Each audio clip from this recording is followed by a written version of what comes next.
Can you introduce yourself? Thank you very much, Ms. Regina and Mr. Mark. And thank you for having me on your show and your program. My name is Dr. Odunayo. I am the head of internal audit in Limasa, and I am also the president of WISTA Nigeria. Thank you. Can you tell us about WISTA? Women's International Trading and Shipping Association. We are in over 62 countries. WISTA International was 50 last year, 2024, while WISTA Nigeria was 30. WISTA is poised. The sole aim of starting WISTA in the first instance is to have women in the maritime sector at the management level. That was the reason WISTA was started in 1974, and it was in England. So the first NWA, that is we call WISTA National Associations as NWAs. Surprisingly, and to the glory of God, WISTA Nigeria is the oldest NWA in Africa, and we are the third in the world. The first country to start was UK, and then in the same year as WISTA, 1994, WISTA Nigeria, WISTA Italy joined, and immediately after WISTA Nigeria joined.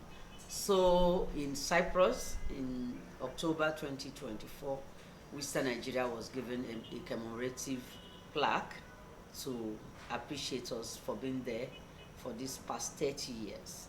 So WISTA International is 50 years old. We're going to be 51 this year, while WISTA Nigeria is 30 years old.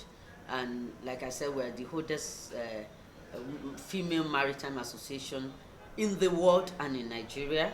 And a boat ride, boats and beach ride. We had a boat ride that culminated in a beach activity, and that was to celebrate our past presidents and to hear from them and to get the younger ones to bond with them and learn from them, from their wealth of experience. So that was done in December, and amongst the lineup of activities is we're also celebrating the International Women's Day, which is tomorrow, and in commemoration of that, in line with our 30th anniversary's lineup of program, we're going to be having like what we call a health walk. We'll walk from the roundabouts at the beginning of Marine Road in Apapa. We'll walk all the way down to the end of the road and then come back to the place where you have Mission for Seafarers. There you will have other female maritime associations like WIMA, like WIMOCA, even people women in transport, WILATS, we now, and the Seafarers Association will be joining us. So there will be friendly games amongst this female association, and that one is to foster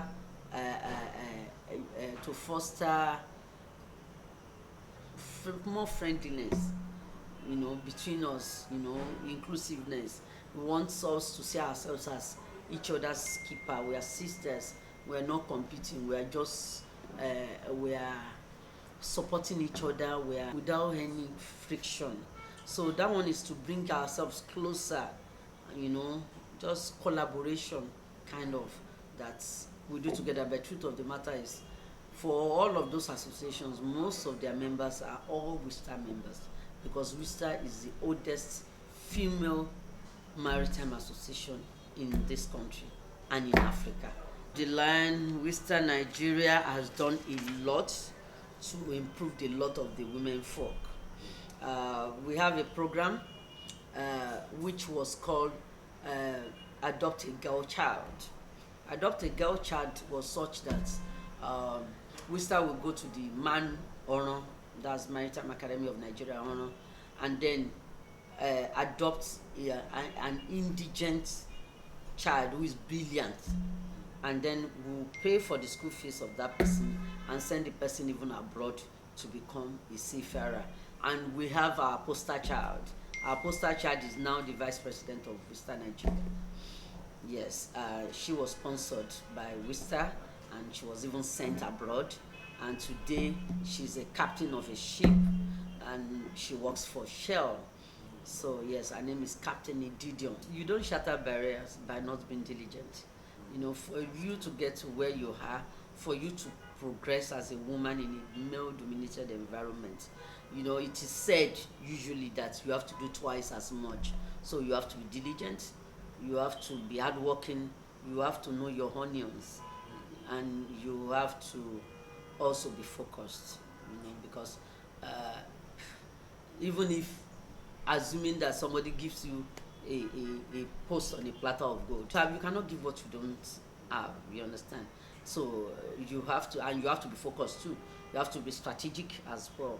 Even in the boardroom, even men, they are very strategic. So you also have to be strategic. But above all is the fact that you have to be prayerful. So all of that will culminate in you being able to shatter the glass ceiling. So now coming to me, well, I will say that the God factor has been there. I thank God for how far He has brought me. I also thank God that He has given me the grace, not to relent on my hours. I've worked in this environment for 32 years. Yes, and I started working as a graduate, but beyond that is I've updated myself over and over and above. I've gotten certifications. I wrote ICANN, I wrote ANAN, I became a chartered tax practitioner. I went for PhD. I did everything that needed to be done, and along the line, we thank God for how far we have come.